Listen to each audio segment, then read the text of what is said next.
مسلمانوں کی اصلاح کے لیے درس قرآن، درس حدیث اور اصلاحی اجلاسات کا اہتمام کرنا۔ دنیا میں سب سے زیادہ پڑھی جانے والی کتاب سب سے زیادہ پڑھی جانے والی کتاب قرآن مجید، اور سب سے زیادہ نہ سمجھے جانے والی کتاب بھی قرآن مجید۔ قرآن مجید کو پڑھنا بھی ہے، اس کے ترجمے کو معلوم کرنا بھی ہے، اور اس پر عمل بھی کرنا ہے، اس کے پیغام کو پوری انسانیت تک پہنچانا۔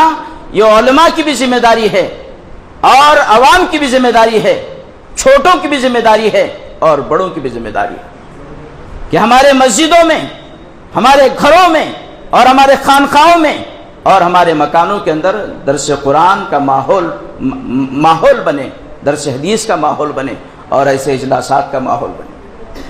ایسے دینی پروگرام ہوتے رہیں گے تو سیرت کے جلسے ہوتے رہیں گے تو ظاہر بات ہے کہ رسول اللہ صلی اللہ علیہ وسلم کی حدیث ہمارے سامنے آئیں گی، قرآن کی باتیں ہمارے سامنے آئیں گی، عمل کرنا ہمارے لیے آسان ہوگا۔ تیسری چیز، قوم کے نونہالوں کی دینی اور دنیاوی تعلیم کے فروغ کے لیے مکاتب دینیہ اور عصری تعلیم کا انتظام کرنا۔ عصری تعلیم کا انتظام کرنا، مکتب بھی ضروری ہے، اسکول بھی ضروری ہے۔ پھر پانچواں جو نقطہ ہے، نادار کمزور انسانوں کی اعانت کرنا۔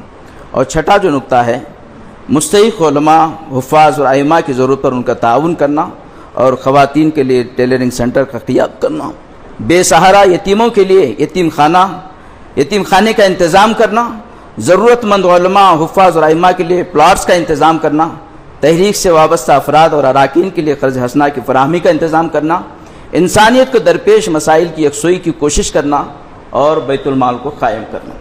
یہ 10 نکات ہیں دوستو کہ اس کے تحت صدا انسانیت فاؤنڈیشن اپنے کام کو انجام دے رہی ہے۔ میں اللہ سے دعا کرتا ہوں کہ اللہ تبارک و تعالی مزید ہمیں محنت کرنے کی اور جد و جہد کرنے کی کوشش کرنے کی توفیق نصیب فرمائے۔